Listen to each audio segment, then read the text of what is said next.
Now we'll learn how to diagram expletives. Please open to page 35 in your book.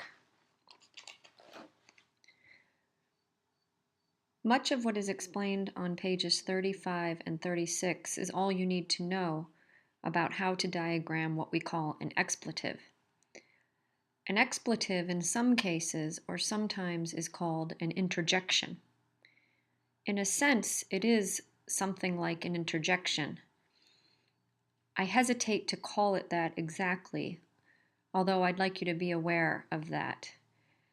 An expletive is sometimes called an interjection because, in fact, if you look to the top of page 35, an expletive, we're told, grammatically speaking, is a word added to a sentence that does nothing to change the meaning of the sentence. Therefore, the word is not necessary to the sentence. That is the quality that an expletive shares with an interjection, and is the reason that some might call it an interjection. It is a word that is somehow outside the grammar of the sentence. An expletive is also a fancy word for profanity, for a swear word, a cuss word. It's something that's outside of what we usually or normally want to say.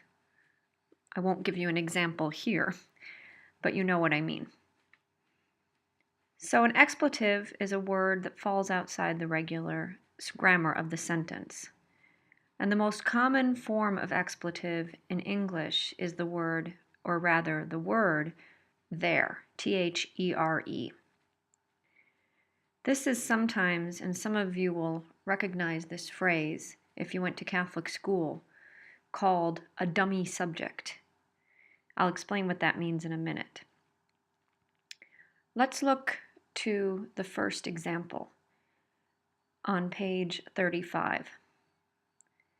The expletive word there is the only kind of expletive that we'll be talking about in this course because it's very important to English grammar. And it creates a kind of sentence structure that's a little unusual and something that you should be aware of. You should especially be aware of it because weak writers tend to overuse this structure. There is, there are, that's a very, very common structure that's overused by, for example, freshmen in college and younger students and people who don't write very often. It's a very sloppy structure. It can be used very, very effectively for emphasis, and I'll explain how that works in a moment. But generally speaking, it's sloppy and it's overused. And it puts a focus on not really the actual subject of the sentence. So let's talk about what we mean here. So the first example, there's a mouse in the house. There in this example, as I say on page 35, is not necessary to the sentence. The essential sentence, or the real sentence that needs to be diagrammed, that has a logic to it, is a mouse is in the house. Subject mouse, verb in the predicate is. Mouse is. That's the logical structure of the sentence. Now, if this is a somewhat alarming fact, as it might be, we can add the expletive there to this word and restructure the sentence as follows on page 35. There's a mouse in the house. This, I want to highlight, is a very good use of the expletive structure. This is not an overuse or a sloppy use. This is an appropriate and effective use. There's a mouse in the house is much more emphatic than to say a mouse is in the house. The there is put at the beginning of the sentence in order to emphasize the fact of the subject of the sentence and what the subject is doing. In this case, mouse is. Where is it? In the house. Another way to think about how this structure works is to say it another way. Hey, A mouse is in the house. If this there is working as a sort of hey that then points you to the real sentence, a mouse is in the house, you most likely have an expletive structure that begins with the expletive word there. So here is what we do to diagram an expletive structure.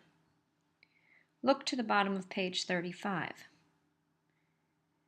You'll see the logical structure of the sentence, the essential part, and you know how to diagram this. A mouse is in the house. The there here, which is an expletive, which works as a sort of, hey, look at this, falls above the sentence and in a way, in some sense, introduces it.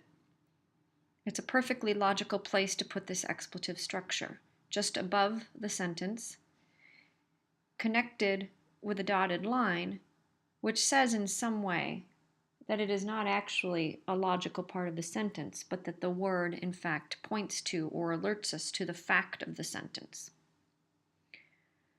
So that's how we do that. The trick in doing these sentences, these sorts of structures, or the tricky part in doing them, is that sometimes this word there looks like an adverb and in fact is an adverb. Look up the word there, T-H-E-R-E, on Webster's. This is one of my favorite words to play around with because the word T-H-E-R-E can be any of the 8 parts of speech if we consider that an expletive could be a kind of interjection.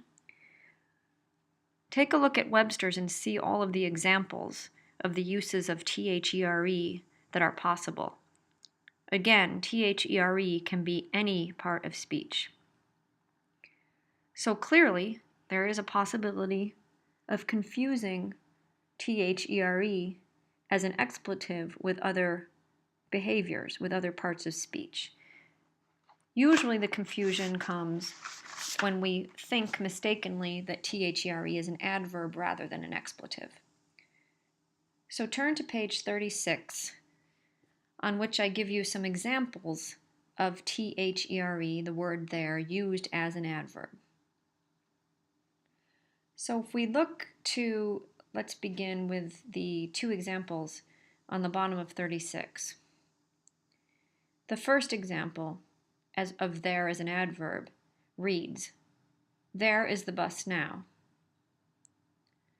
The bus is coming there. Now this might sound something like a kind of hey, but in fact, what this sentence does is point to the place where the bus is seen or coming. We call this, and I didn't write this in the book, but you might want to know this word. We call this a locative function, L-O-C-A-T-I-V-E,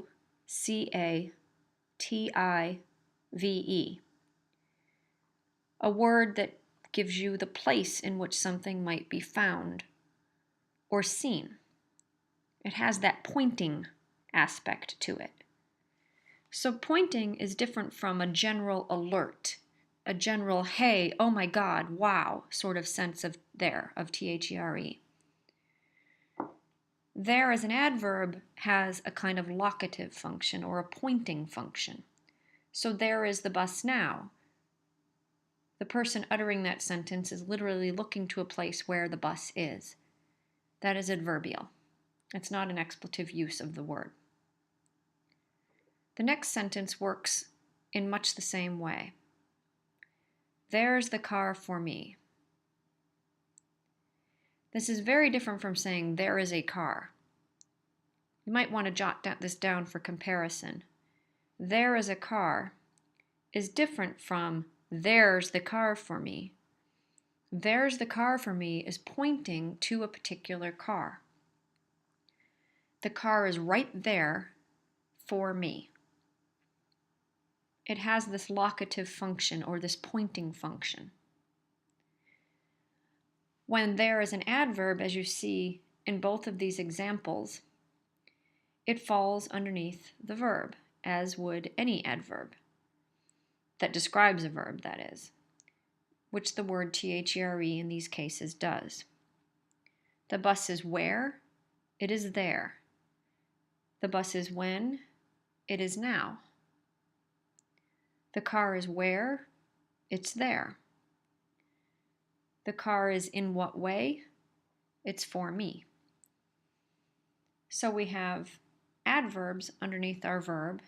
In each case, one of those adverbs is the word there. So do the best that you can with these sentences, and I just want you to know that one expletive structure, just one, will be on the final exam. Let me clarify.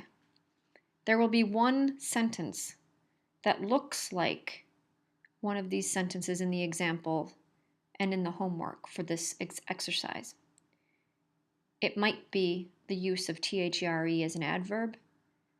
It might be the use of THERE as an expletive. You'll need to decide which it is. But again, there will only be one such example on the exam. These can be a little tricky and you have to think through them, but this is the last sort of bit of diagramming of grammar that we're talking about in this course before the course moves on to punctuation in the next section, which we'll not get to. And this is where you can really begin to see the subtleties and where things really start to get interesting with the language and with how the grammar works. So do the best you can, and I check your answers against the answer sheet very carefully, and let me know if you have questions.